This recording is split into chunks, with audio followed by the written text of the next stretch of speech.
તો નમસ્કાર દોસ્તો, શિવને પ્રસન્ન કરવા માટે શ્રાવણ મહિનો એ શ્રેષ્ઠ માનવામાં આવે છે. આ મહિનામાં ભગવાન શિવ અને માતા પાર્વતીની વિધિ વિધાનથી પૂજા કરવાથી જીવનના તમામ દુઃખ દૂર થાય છે અને મનવાંછિત ફળની પ્રાપ્તિ પણ થાય છે. વાસ્તુશાસ્ત્રમાં શ્રાવણ મહિના માટે કેટલાક વિશેષ ઉપાયો જણાવવામાં આવ્યા છે, જેને અનુસરવાથી સૌભાગ્યમાં પણ વધારો થાય છે, તેમજ પરિવારમાં ધન, સુખ અને સમૃદ્ધિમાં થાય છે વધારો. તો આજનો વિડીયો એક ખૂબ જ જ્ઞાનવર્ધક થવાનો છે, તો વિડીયોને છેલ્લે સુધી જોતા રહેજો. તો ચાલો હવે આગળ આપણે જાણીએ કે શ્રાવણમાં કરવા માટેના વાસ્તુના આ મુખ્ય ઉપાયો વિશે. જો તમે શ્રાવણમાં કેટલાક સરળ વાસ્તુ ઉપાયો કરશો તો તમારા સુખ, સૌભાગ્ય અને ધનમાં અવશ્ય વધારો થશે. તો આ સાથે જ તમને ભગવાન શિવના આશીર્વાદ પણ મળશે. તો ચાલો આ વાસ્તુના મુખ્ય ઉપાયો વિશે જોઈએ. તો પહેલું, ભગવાન શિવને આ વસ્તુઓ ભૂલથી પણ ન ચડાવો. વાસ્તુશાસ્ત્ર અનુસાર ભગવાન ભોલેનાથને ચોખા, સિંદૂર, હળદર, તુલસી, કેતકી, ચંપા, શંખ, જળ, કેવડાના ફૂલ ન ચડાવવા જોઈએ. એટલે આ વસ્તુ ના ચડાવે. આવું કરવાથી ભગવાન શિવ ક્રોધિત થાય છે. બીજું, ઘરમાં શિવ પરિવારની તસવીર લગાવો.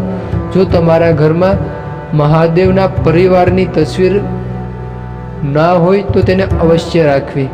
વાસ્તુશાસ્ત્ર અનુસાર ઘરમાં તસવીર રાખો જેમાં ભગવાન શિવ, ભગવાન ગણેશ, માતા પાર્વતી અને કાર્તિકેય હોય. વાસ્તુ અનુસાર શિવ પરિવારનું ચિત્ર એ ઉત્તર દિશામાં લગાવવું જોઈએ. શિવ પરિવારની પૂર્ણતાનું પ્રતીક છે. ઘરમાં શિવ તાંડવની મૂર્તિ કે શિવના ક્રોધનું ચિત્ર ભૂલથી પણ ન લગાવવું. શિવ પરિવારની તસવીર મૂકો. ત્રીજું, શ્રાવણ મહિનામાં ઘરમાં તુલસીનો છોડ જરૂર લગાવો. શ્રાવણ મહિનામાં તુલસીનો છોડ લગાવો એ શુભ માનવામાં આવે છે. ઘરની ઉત્તર પૂર્વ દિશામાં તુલસીનો છોડ લગાવીને દરરોજ તેની પૂજા કરવાથી સૌભાગ્ય વધે છે. સવાર સાંજ તુલસીની પૂજા પણ કરવી જોઈએ. ચોથું, શ્રાવણ મહિનામાં દરરોજ ઘરની સારી રીતે સફાઈ કરવી જોઈએ. આ મહિનામાં ઘરને ગંદુ રાખવાથી પરિવારના સભ્યોની પ્રગતિ પર નકારાત્મક અસર પડી શકે છે. એટલા માટે આ મહિનામાં દરરોજ ઘરની સફાઈ કરવી જોઈએ. શ્રાવણ મહિનામાં દરરોજ તમારા ઘરના મુખ્ય દરવાજાને ગંગાજળથી શુદ્ધ કરો. અહીં ગંગાજળનો છંટકાવ કરો અને દરવાજાની ચોકડી પર સ્વસ્તિક ચિહ્ન બનાવો. આ પછી ઘરની બંને બાજુ ઘીનો દીવો પ્રગટાવો. આ પછી શિવાલયમાં જઈને શિવલિંગની પૂજા કરો. આ ઉપાય કરવાથી ઘરમાં સમૃદ્ધિ અને પ્રગતિ આવે છે.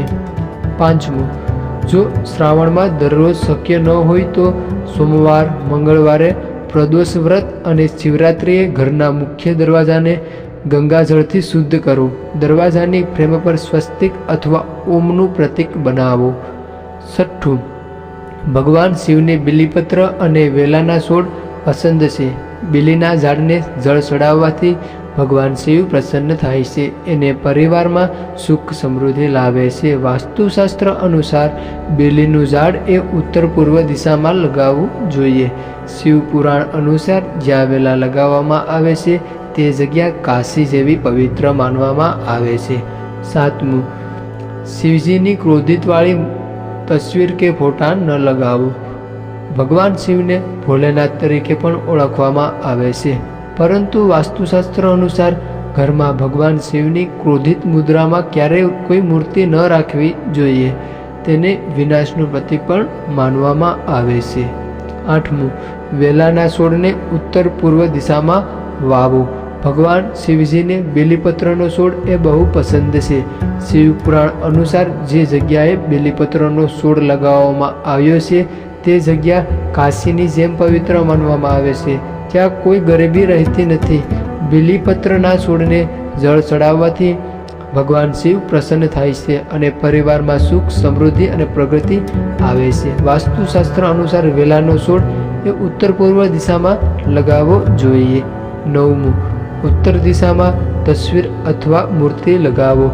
ભગવાન શિવનો વાસ કૈલાસ પર્વત પર ઉત્તર દિશામાં હોવાનું માનવામાં આવે છે. વાસ્તુશાસ્ત્ર અનુસાર જ્યારે પણ તમે ઘરમાં ભગવાન શિવજીની મૂર્તિ કે ચિત્ર સ્થાપિત કરો છો તો તેની દિશા ઉત્તર દિશા તરફ હોવી જોઈએ. 10. શ્રાવણ મહિનાની ત્રયોદશી અને શિવરાત્રિના દિવસે બ્રહ્મ મુહૂર્તમાં જાગી અને સ્નાન કર્યા પછી સમીનો છોડ એટલે કે ખીજડો નામનો છોડ લગાવવો જોઈએ. સમીના ઝાડને રોપતા પહેલા તેની નીચે સોપારી અને કેટલાક સિક્કા દાટી દો.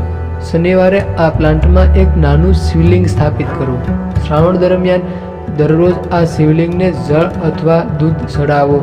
આ ઉપાયથી શનિની ખરાબ અસર દૂર થશે અને ભગવાન શિવ પ્રસન્ન થશે. તો આ ઉપાયથી તમે શનિની ખરાબ અસર દૂર કરી શકો છો. તો વિડીયોનો અંત કરતા હવે જો કોઈ મિત્રો આ વિડીયો વિશે કંઈક કહેવા માંગતા હોય તો વિડીયોની કોમેન્ટ બોક્સમાં જરૂર બતાવતા જજો. અને સારું લાગે તો પોતાની કુળદેવી માતાનું નામ પણ વિડીયોની કોમેન્ટ બોક્સમાં અવશ્ય લખતા જજો. તો ચાલો હવે નવા વિડીયો સાથે પાછા મળશું.